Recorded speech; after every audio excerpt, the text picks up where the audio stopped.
प्यारे बच्चों, आज हम कक्षा 11 फिजिक्स में एडिशन ऑफ वेक्टर्स पढ़ेंगे।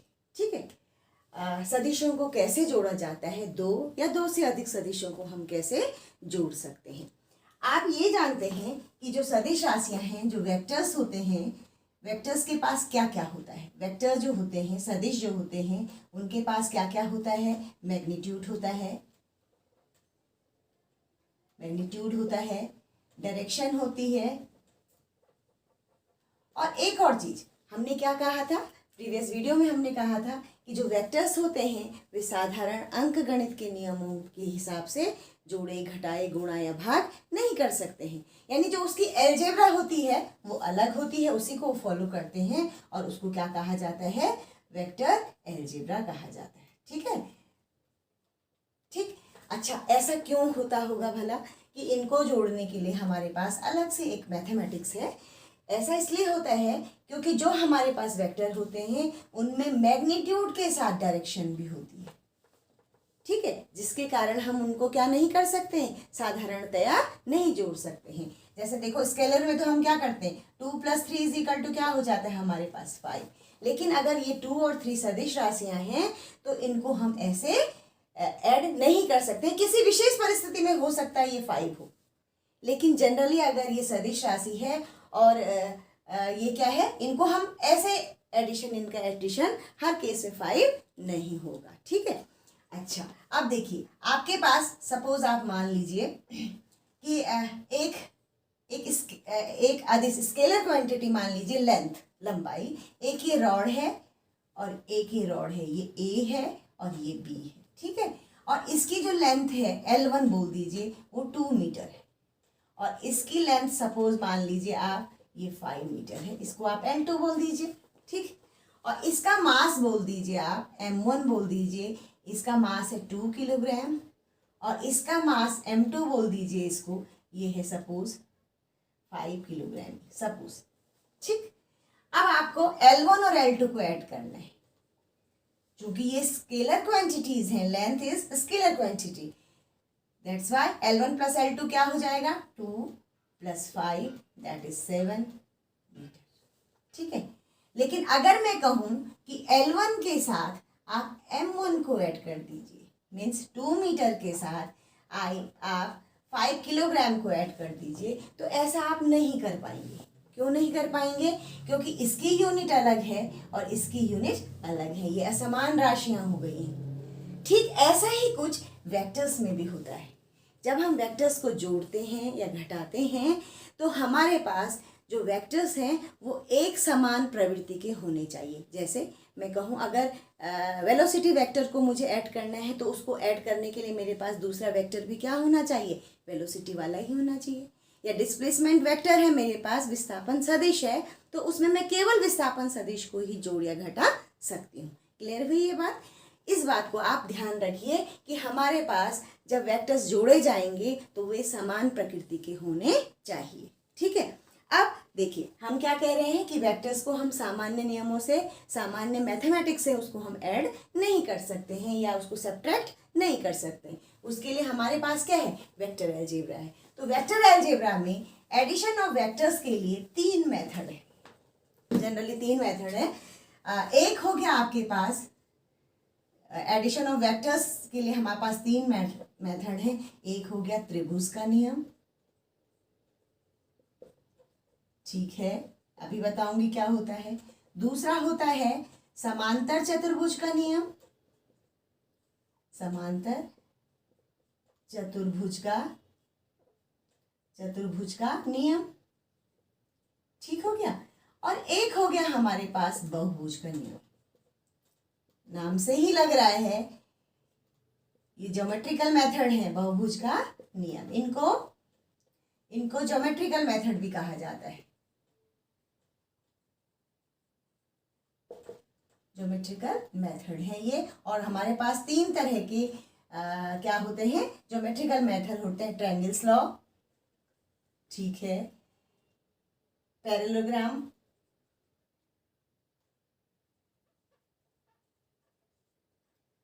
ग्राम लॉ, और एक हो गया पॉलीगन लॉ। ठीक है, 3 लॉज को ये फॉलो करते हैं। अब इनको मैं 1 बाय 1 आपको समझा रही हूँ। पहला है त्रिभुज का नियम, इसको हम ट्रायंगल लॉ को हम पढ़ेंगे, ट्रायंगल्स लॉ या ट्रायंगल लॉ, ट्रायंगल मेथड इसको कहा जाता है, ये ज्योमेट्रिकल मेथड है। तो पहले आप सबसे पहले करिए त्रिभुज का नियम, त्रिभुजीय नियम या त्रिभुज का नियम, angle law for addition of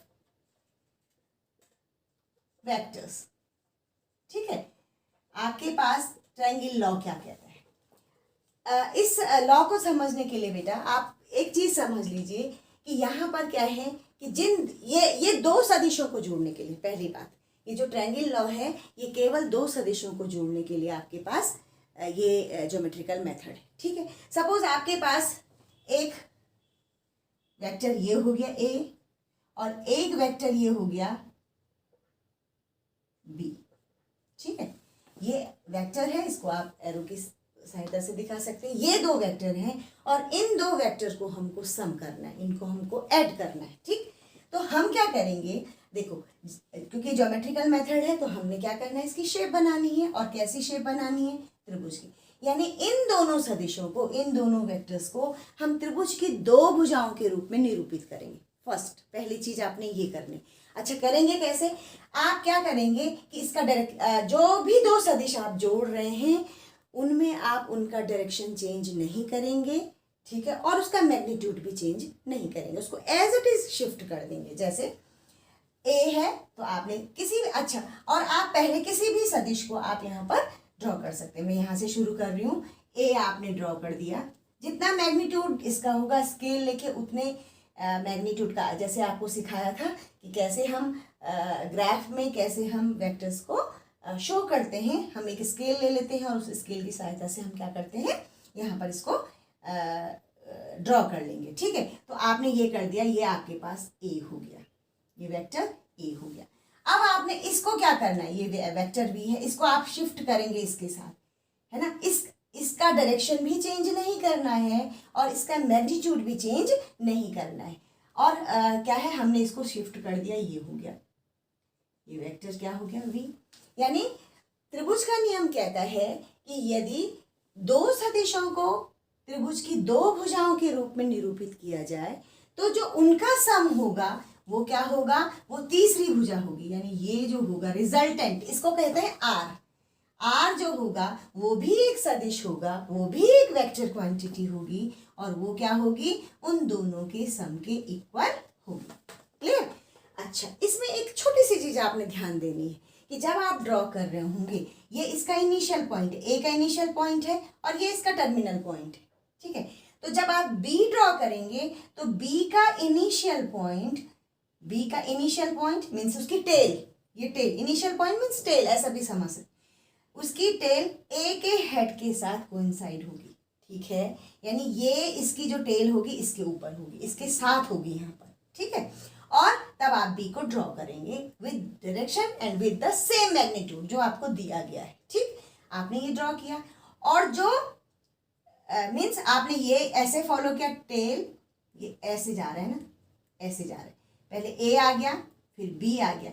लेकिन त्रिभुज का नियम कहता है कि जो उसकी थर्ड साइड होगी वो क्या होगी, अपोजिट होगी। ये ऐसे जा रहा है तो इसका डायरेक्शन कैसा होगा, ऐसा। मीन्स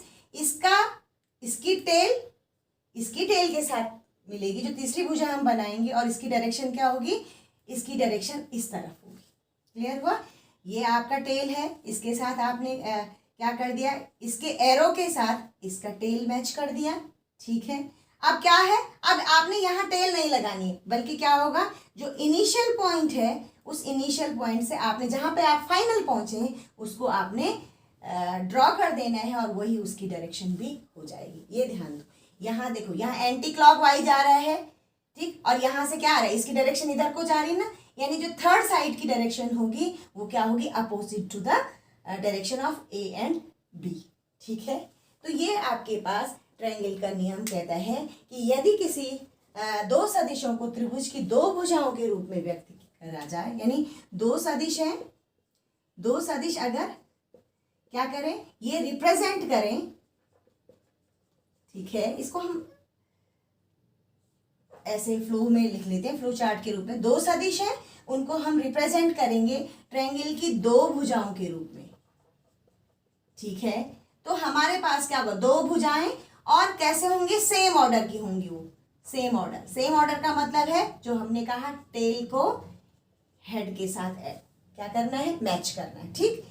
अच्छा, और जो उनका परिणामी होगा, रिजल्टेंट होगा, वो क्या होगी, थर्ड साइड होगी, third side with opposite order. ये बिल्कुल ध्यान रखिए इसको, क्लियर हुआ। ये क्या है आपकी, इसकी थर्ड साइड है, जो क्या शो करेगी, उसका रिजल्टेंट, उसका मैग्नीट्यूड, उसका परिमाण शो करेगी। अच्छा, परिमाण शो करेगी तो परिमाण क्या हो जाएगी, इस थर्ड साइड की लेंथ हो जाएगी, ठीक है। और डायरेक्शन क्या हो जाएगी, डायरेक्शन ये क्या हो जाएगी, इनके अपोजिट ऑर्डर में हो जाएगी, ठीक है। तो इस तरह से ये त्रिभुज का नियम है। त्रिभुज का नियम सामान्य रूप से इसको जनरलाइज करेंगे तो दो साइड आपके पास वेक्टर क्वांटिटीज को शो करेंगे, और जो थर्ड साइड होगी किसी एक ट्रायंगल की, उसको हम ड्रॉ कर लेंगे, वो क्या होगा, उसका मैग्नीट्यूड होगा, उसका रिजल्टेंट होगा, और उसका मैग्नीट्यूड क्या होगा, उसकी length of the third side, ठीक है। और उसकी डायरेक्शन भी आपके ये हो जाएगी उसी डायरेक्शन में, अपोजिट ऑर्डर में, ठीक है। तो ये आपके पास त्रिभुज का नियम है। अब दूसरा नियम आपके पास है, हो गया। तो आपके पास ये क्या हो गया, a plus B, R is equal to A plus B, वो भी क्या होगी, एक सदिश राशि ही होगी। अब आपके पास समांतर चतुर्भुज का नियम है, समांतर चतुर्भुज का नियम, ठीक है। वेक्टर एडिशन का आपके पास क्या है, लॉ ऑफ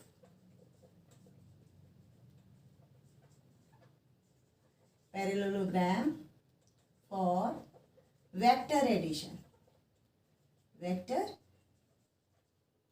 एडिशन, ठीक है। ये क्या कहता है, ठीक है, अपने आप नाम से लग रहा है कि ये क्या कह रहा है कि अगर कोई दो सदिश किसी समांतर चतुर्भुज की, किसी पैरेललोग्राम की एडजेसेंट साइड के रूप में दिखाए जाते हैं, ठीक है, तो उनका जो रिजल्टेंट होगा, उनका जो जोड़ होगा, उनका जो योग होगा, वो उसका क्या होगा, उसके विकर्ण से होकर उसके डायगोनल को रिप्रेजेंट करेगा। क्लियर, बस इतनी सी बात कि आपके पास क्या है, दो सदिश हैं, दोनों सदिश क्या है, किसी पैरेललोग्राम की एडजेसेंट साइड को दिखा रही है, दो संलग्न भुजाओं को दिखा रही हैं। अभी मैं डायग्राम बनाऊंगी तो आपको समझ आ जाएगा, ठीक है। दो संलग्न भुजाओं को दिखा रही हैं, तो उनका योग, उनका परिणामी, उनका रिजल्टेंट क्या होगा, डायगोनल ऑफ दैट पैरेललोग्राम को शो करेगा या उसको रिप्रेजेंट करेगा। क्लियर हुआ। जैसे अच्छा, यहाँ पर जरा सा कुछ चेंजेस होंगे, जैसे ये हो गया, सपोज आपके पास एक सदिश ये हो गया ए, ठीक है, और एक साइड आपके पास ये हो गई, ये ए है और ये क्या है, बी है, ठीक है, ये बी है। अगर ये दो क्या है, दो सदिश है, और ये किसी पैरेललोग्राम को, अगर मैं इसको पैरेललोग्राम की साइड को ये शो कर रही हैं, इसको मैं ड्रॉ ऐसे करती हूँ, ऐसे ये एक पैरेललोग्राम की साइड को शो कर रही हैं, ए और बी, तो इनका जो परिणाम होगा, ए और बी का जो सम होगा, वो क्या होगा, इसके विकर्ण से के बराबर होगा। ये होगा आर, ये भी एक सदिश होगा, और ये क्या होगा, R is equal to A plus B, ठीक है। यहाँ पर ध्यान देना कि इसकी टेल और इसकी टेल है, यहाँ पर हेड क्या है, दोनों के अलग अलग जा रहे हैं, इसका इनिशियल पॉइंट और इसका इनिशियल पॉइंट एक ही जगह पर, ठीक है। ये कह रहा है पैरेललोग्राम का, तो ये क्या होगा, इसका जो ये डायगोनल है, ये डायगोनल शो करेगा इसकी रिजल्टेंट को, ठीक है, इसकी रिजल्टेंट को शो करेगा, ठीक। तो ये आपके पास क्या है, समांतर चतुर्भुज का नियम है, ठीक है। और इसकी डायरेक्शन क्या होगी, इसकी डायरेक्शन ये होगी, और ये जो मैग्नीट्यूड होगा, ये क्या है, इसका परिणामी होगा, ठीक है। और ये भी कैसी राशि होगी, सदिश राशि होगी। ये आपके पास समांतर चतुर्भुज का नियम है। अब इसके बाद आपके पास थर्ड जो था polygon law for vector addition.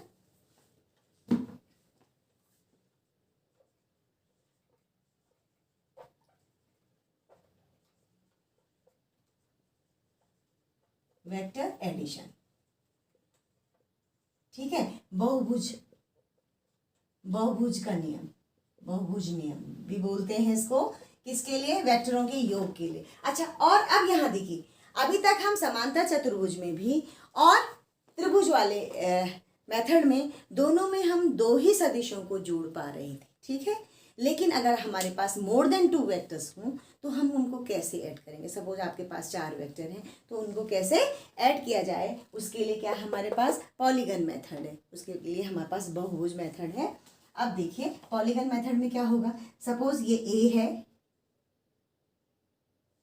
ये बी है दूसरा, ठीक है, और ये हेड टेल लॉ को ही फॉलो करता है, हेड के साथ दूसरे का टेल कोइंसाइड होगा। फिर ये आ गया आपके पास सी है, इनकी डायरेक्शन अलग अलग है इसलिए हम इनको ऐसे शो कर रहे हैं, ठीक है।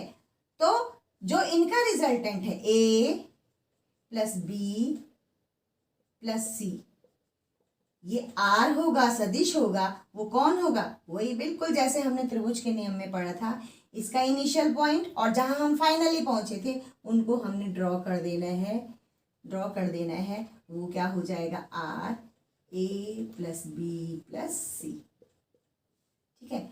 इस बात को भी ध्यान रखना बेटा कि हमको जब ड्रॉ कर रहे होंगे तो हमको डायरेक्शन चेंज नहीं करनी है किसी भी वेक्टर की, और किसी भी वेक्टर का मैग्नीट्यूड चेंज नहीं करना है। तो उसकी जो माप होगी वो एक्चुअल माप के बराबर होगी, ए प्लस बी प्लस सी, या जितने भी आपके पास वेक्टर हैं जिनको आप सम कर रहे हैं उसके इक्वल होगा, ठीक है। तो ये इसमें क्या होता है, इसमें हम त्रिभुज के नियम को ही फॉलो करते हैं। देखो ये हेड है, दूसरे वाले का टेल मिल गया, और ये जो है इसको मिलाओ जरा, इसको डॉटेड में मिलाना, ऐसे ऐसे मिलाइएगा इसको। तो ये आर ये क्या हो गया? R1 बोल दो, R1 क्या हो जाएगा? ए प्लस बी। अब इस ए प्लस बी के साथ हमने क्या कर दिया? सी वाले को जोड़ दिया, होता ये है ना। ए प्लस बी के साथ हमने क्या कर दिया? इसके रिजल्टेंट के साथ हमने सी को ऐड कर दिया, और क्या हो गया? तब ये क्या हो जाएगा? ए प्लस बी वेक्टर R1 जिसको हम कह रहे हैं, और C जब ऐड हुआ तो A प्लस बी प्लस सी, यानी R जो हो गया आपके पास वो क्या है? R1 प्लस सी। ऐसे ही 4 होंगे तो फिर क्या होगा? इसका सपोज आपके पास चौथा होता, D होता, तो आप क्या करते? D को यहाँ से मिला देते और आपके पास ये क्या हो जाता? ये R डैश बोल दो, R डैश क्या हो जाता? A plus B plus C plus D. इसके परिणामी के साथ आपको दूसरा वाला जो सदिश दिया है उसको जोड़ देना है। यानी आपने क्या करना है? पहले 2 के लिए ट्रायंगल बनाना है, उसका जो परिणामी आएगा उसके साथ तीसरा वाला आपने सदिश जोड़ देना है, फिर उसका जो रिजल्टेंट आएगा उसके साथ आपने चौथा जोड़ देना है। यानी जितने भी आपके पास विद डायरेक्शन जोड़ना है, ये भी ध्यान रखना, विद डायरेक्शन आपने उसको ऐड करना है। तो ये क्या है? बहुभुज का नियम है, ठीक है। अच्छा, यहाँ पर एक और चीज मैं जरा सा इसको थोड़ा सा और डिफाइन करूंगी। आपने पहले जो दो नियम पढ़े, ट्रायंगल लॉ पढ़ा आपने, एक आपने पढ़ा ट्रायंगल लॉ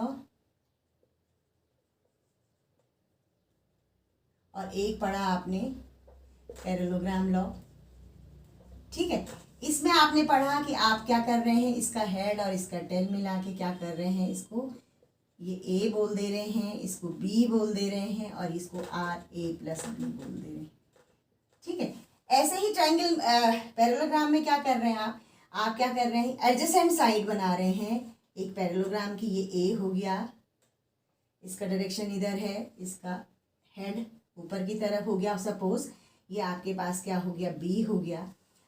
तो जो रिजल्टेंट यहाँ से आया ना, चाहे आप इस मेथड से करिए चाहे इस मेथड से करिए, आना क्या है? ए प्लस बी नहीं आना है। ये और ये एक दूसरे के इक्विवेलेंट है। अब कैसे हैं? देखो आपने क्या किया, आप कह रहे हैं कि इनका जो सम होगा वो किसको शो करेगा? पैरेललोग्राम को शो करेगा। तो आपने क्या किया? इसके ही पैरेलल में आपने ये खींच दिया, ठीक है, और फिर क्या कर दिया, इसके पैरेलल में आपने ये लाइन खींच दी, एक मिनट, हाँ, इसके पैरेलल में आपने ये लाइन खींच दी, ठीक हो गया। तो आपके पास देखिए ये ए था, ये बी था, जब आपने इसके पैरेलल में ये लाइन खींची तो ये इधर चला गया, शिफ्ट कर रहे हैं ना हम इसको, और इसके पैरेलल में हमने ये लाइन खींची तो ये क्या हो जाएगा आपके पास, देखो ये जो आर है, अगर ट्रेंग ये ए ये बी है तो ये भी बी होगा, तो आर क्या करेगा, ए प्लस बी को ही तो शो कर रहा है, ये ट्रायंगल लॉ को नहीं फॉलो कर रहा है, यानी ये और ये क्या है, इक्विवेलेंट है, ठीक है। हम चाहे किसी भी मेथड से करें, हमारे पास क्या आना है, आर क्या आना है, जो थर्ड साइड ऑफ ट्रायंगल के या डायगोनल ऑफ पैरेललोग्राम आना है, और बोथ आर इक्विवेलेंट, वो दोनों एक दूसरे के समतुल्य हैं, ठीक है। अच्छा, अब एक चीज यहाँ पर, ठीक है, ये तो ग्राफिकल मेथड था, ज्योमेट्रिकल मेथड था। ज्योमेट्रिकल मेथड में हमने क्या पढ़ लिया कि हमारे पास जो मैग्नीट्यूड है जो रिजल्टेंट है आर, उसका मैग्नीट्यूड और डायरेक्शन हम त्रिभुज के नियम से या पैरेललोग्राम वाले लॉ से निकाल दे रहे हैं। लेकिन अगर हमको इसकी एग्जैक्ट वैल्यू देखते हैं, मैथमेटिकली इसको निकालना है, तो ये मैथमेटिकल मेथड है। मैथमेटिकल मेथड में हम आर कैसे निकालेंगे, हम आर कैसे निकालेंगे, ठीक है। हमको आर की वैल्यू एक फॉर्मूला में चाहिए, है ना, एक हमारे पास सूत्र होना चाहिए जहां से हमें बजाय उनको ड्रॉ करने के हम डायरेक्ट उससे उसकी वैल्यू निकाल पाए। तो उसके लिए एक मैथमेटिकल मेथड है, आर के लिए हम फॉर्मूला निकालते हैं, आर कैसे हम नोट कर पाएंगे। तो आपने क्या कहा, आपने बना दिया ये हो गया आपके पास ए बी, जिसको आप क्या कह रहे हैं, वेक्टर ए कह दे रहे हैं सब, या इसको स्मॉल ए कर दीजिए, ये वेक्टर ए है। ऐसे ही आपने कहा ये बी और सी, ये वेक्टर वी हो गया, और ये आपके पास क्या था, आर था, आर हो गया ए प्लस बी, ये तो कह रहे हैं हम। अब यहाँ से आपने क्या करना है, इस आर के लिए फॉर्मूला बनाना है। अब आप क्या कर दीजिए, इसको आगे ड्रॉ कर दीजिए, ठीक है, इसको आगे ड्रॉ कर दीजिए, और यहाँ से एक नॉर्मल इस पर डाल दीजिए, अभिलंब डाल दीजिए 90 डिग्री, इसको आप बोल दीजिए पी, इसको आप बोल दीजिए पी। सपोज ये एंगल आपका थीटा है, ये एंगल ए और बी के बीच, जैसे पैरेललोग्राम में बनाया था आपने, तो वही साइड है इसकी, ये एंगल ए और बी के बीच जो एंगल होता है सपोज वो क्या है, थीटा, ठीक है। आपने इससे आप क्या करेंगे, इस आर की वैल्यू निकालेंगे। अब आप देखिए, और सपोज जो ये रिजल्टेंट है ये अल्फा डायरेक्शन में, सपोज ये क्या है, ये जो आर बन रहा है ये रिजल्टेंट है, ये क्या है, ए से अल्फा डायरेक्शन में, ठीक है, इतना आप नोट कर लीजिए। अब देखिए आप क्या करेंगे, इस बड़े वाले त्रिभुज में, ये समकोण त्रिभुज बन गया, triangle A B A P C, triangle A P C में देखिए आपके पास क्या क्या हो गया, कर्ण का स्क्वायर, पाइथागोरस अप्लाई कीजिए, डायगोनल का स्क्वायर यानी A C square is equal to A P square आधार प्लस लंब सी पी स्क्वायर, प्लस लंब क्या हो गया, सी पी स्क्वायर, ठीक है। और ए पी देखो, ए पी आपके पास क्या है, A B plus B P, आपके पास क्या है, we have A P is equal to, from figure, ठीक है ना, इसको फिगर से देखिए, आप चित्र से देखिए, A P is equal to A B plus B P, ठीक है। इस इक्वेशन में, ये इक्वेशन 1 बोल दीजिए, इस इक्वेशन में ए पी की वैल्यू रखिए, तो आपके पास क्या आ जाएगा, इक्वेशन 1 बिकम्स, क्या आ जाएगा, A C square is equal to A B plus B P का whole square plus C P square, clear. इसको खोलिए, इसको होल स्क्वायर वाले फॉर्मूले से खोलिए, A B square plus B P square plus 2ab into B P, A square plus B square plus 2ab plus C P square plus C P square. अब देखिए इसको थोड़ा सा मैनिपुलेट कीजिए, बी पी स्क्वायर और C P square, B P square और C P square. इस triangle की, इस छोटे वाले ट्रायंगल की साइड्स आ रही है ना, तो आपके पास ट्रायंगल बीपीसी, बीपीसी में क्या हो जाएगा आपके पास, क्या हो गया, BC square, BC square is equal to क्या हो जाएगा, BP square plus CP square. ठीक है, और ये बीसी क्या है, ये बीसी सपोज आपके पास क्या, वेक्टर बी है। ये क्या है आपके पास, वेक्टर बी लिखा है ना आपने यहाँ पर, इसको यहाँ पे लिख दीजिए, ये वेक्टर बी है। ठीक है, तो आपके पास इस BP square plus CP square की जगह हम एक टर्म लिख सकते हैं, क्या, बीसी स्क्वायर। लिखिए इसको, तो आपके पास ये इक्वेशन क्या हो गई, इट इम्प्लाइज आपके पास हो गया A C square is equal to क्या क्या हो गया, देखिए, A B square plus B C square plus 2ab into B P. अब देखिए यहां पर चेक कीजिए आपके पास क्या क्या वैल्यूज हैं, ए सी आर है, ठीक है, ए बी ए है, बी सी आपके पास बी है, ये भी निकल गया, 2ab ये भी है, लेकिन आपके पास बीपी की वैल्यू नहीं है, बीपी आपके पास ए बी की टर्म में नहीं है। तो यहां पर आप क्या कर दीजिए, बीपी को इस वाले छोटे वाले त्रिभुज से निकाल दीजिए। ठीक है, आपके पास ये क्या हो गया, ये कोण है तो इसके सामने की भुजा लंब हो जाएगी, आप और ये क्या हो जाएगा, कर्ण हो जाएगा। तो बीपी इज इक्वल टू, आप कॉस थीटा इज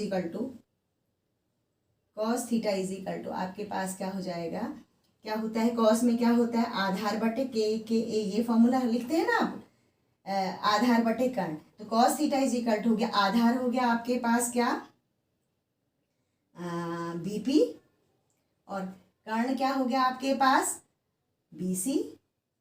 तो बीपी इज इक्वल टू, आपने बीपी चाहिए ना आपको, तो यहां से बीपी क्या आ जाएगा आपके पास, बीपी इज इक्वल टू आएगा बीसी कॉस थीटा।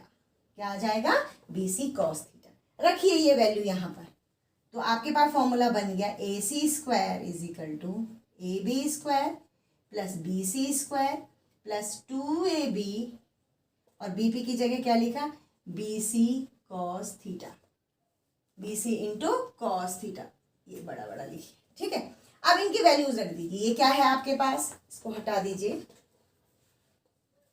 ये क्या है आपके पास, आर स्क्वायर, ए सी क्या है आपके पास, देखिए फिगर में देखिए, ए सी क्या है, आर स्क्वायर, ठीक, और ए बी स्क्वायर क्या है आपके पास, ए बी स्क्वायर है आपके पास ए स्क्वायर हो गया, प्लस बी सी स्क्वायर क्या हो गया, बी सी स्क्वायर हो गया आपके पास बी स्क्वायर प्लस 2ab क्या हो गया आपके पास ए, और B C B cos theta. आपने केवल उनके मान रख दिए, ए बी सदिश ए है, आपने ये रख दिया ए स्क्वायर, इसका मतलब आर इज इक्वल टू आपके पास हो गया, यहाँ पे मैं फिर यहाँ इधर लिख रही हूँ मैं इसको, आपके पास फॉर्मूला हो गया R square is equal to A square plus B square plus 2ab cos theta, ये हो गया। तो आर इज इक्वल टू क्या हो गया, under root A square plus B square plus A B cos theta. ये आपके पास डायरेक्ट फॉर्मूला हो गया मैग्नीट्यूड के लिए, ये डायरेक्ट फॉर्मूला हो गया आपके पास मैग्नीट्यूड के लिए। ठीक है, तो ये आर है, ये क्या है, आर है। तो ऐसे हमने आर निकालना है, यानी अगर हमको मैग्नीट्यूड निकालना है तो ये इजीएस्ट मेथड है कि आप डायरेक्ट ये फॉर्मूले से ए और बी के जो उनके परिमाण हैं उनको रख दीजिए, और जो उनके बीच का एंगल दिया है वो दिया होगा आपके पास, उससे आप उसका मैग्नीट्यूड निकाल सकते हैं। क्लियर हुआ। अच्छा, हम यहाँ पर इस आर का डायरेक्शन भी निकाल सकते हैं, इस आर का डायरेक्शन भी हम यहाँ पर निकाल सकते हैं। तो यहाँ पर देखो हमने क्या माना है, इसको हटा देती हूँ मैं बेटा, अब हम डायरेक्शन निकाल, ये तो मैग्नीट्यूड निकाला, परिमाण निकाला हमने, हम यहाँ पर इसका डायरेक्शन निकाल रहे हैं, अल्फा निकाल रहे हैं। ठीक है, हमने ये मान लिया था कि सपोज जो आर है, मैग्नीट्यूड है, वो क्या है, अल्फा डायरेक्शन में है। ठीक है, तो आप इस बड़े वाले त्रिभुज में ले लीजिए इसको, इन ट्रायंगल APC। ठीक है, APC ये है आपके पास, ये बड़ा वाला ट्रायंगल। ठीक है, इसमें tan alpha is equal to, क्योंकि हमने अल्फा निकालना है, डायरेक्शन निकालनी है, किस डायरेक्शन में है आर, ठीक है, वो निकालना है। तो tan alpha is equal to क्या हो जाएगा आपके पास, टेन इज इक्वल टू क्या होता है आपके पास, लंब बटे आधार। ठीक है, तो लंब क्या है आपके पास, सीपी, और आधार क्या है आपके पास, आधार आपके पास एपी, आधार क्या है आपके पास एपी। ठीक है, और एपी इज इक्वल टू आपके पास क्या है, फिगर में देखिए, एपी इज इक्वल टू है हमारे पास A B plus BP, A B plus BP. ठीक, इस वैल्यू को यहां पुट कर दीजिए, आपके पास आ गया tan alpha is equal to C P upon A B plus BP. अब इस यहां देखिए, इसमें देखिए क्या क्या वैल्यू आपके पास दिया है। ए बी देखो, ए बी तो आपके पास गिवन है, बीपी आपके पास गिवन नहीं है, वो छोटे ट्रायंगल से निकल जाएगा। सीपी भी आपके पास गिवन नहीं है, इनके पदों में नहीं है, इसलिए हम इसको भी इस ट्रायंगल से निकाल देंगे। तो सीपी देखो, आपके पास सीपी निकालने के लिए देखो cos theta is equal to क्या होता है, cos theta is equal to होता है हमारे पास आधार, ठीक है, ये लंब हो जाएगा, और बटे कर्ण, तो आधार बटे कर्ण। तो यहाँ पर कॉस थीटा, यहाँ पर पहले इसको निकालिए, कॉस थीटा से आपके पास हो गया आधार बटे कर्ण, कर्ण क्या है आपके पास बीसी, तो ये क्या हो गया आपके पास, बीपी यहाँ से निकल जाएगा, बीपी इज इक्वल टू हो गया बीसी कॉस थीटा। ठीक है, अच्छा ऐसे ही आप सीपी क्या है, सीपी लंब है, लंब वाला रिलेशन देखिए साइन थीटा में, sine theta is equal to होता है आपके पास लंब सीपी बटे कर्ण, कर्ण क्या है आपके पास बीसी है अगेन। ठीक है, तो साइन ये क्या हो गया, सीपी क्या आ जाएगा आपके पास, यहाँ से सीपी इज इक्वल टू आ जाएगा क्या, बीसी साइन थीटा।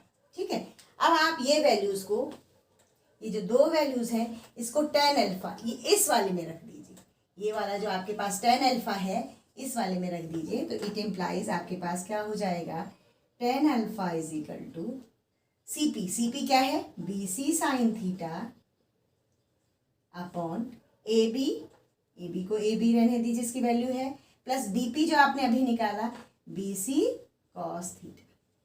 तो बीसी देखिए, बीसी क्या है आपके पास वेक्टर बी, तो रखिए बी साइन थीटा, इसका परिमाण है वो, अपॉन ए बी क्या है आपके पास ए, प्लस बीसी, बीसी फिर अगेन क्या है आपके पास बी कॉस थीटा।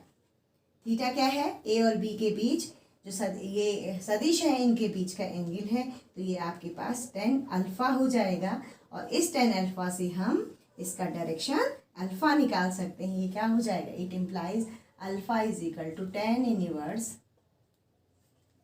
ये टेन इनवर्स में चला गया B sine theta upon A plus B cos theta.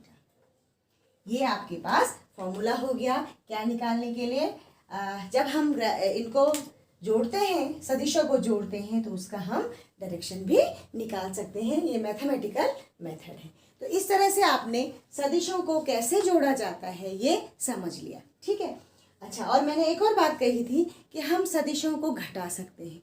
ठीक है, और घटाना कैसे है, ये बहुत इजीएस्ट है। घटाना कैसे, अब ये देखिए जरा, सदिशों को कैसे सब्ट्रैक्ट किया जाता है। आपने जोड़ सीख लिया, अब है सब्ट्रैक्शन ऑफ वेक्टर्स।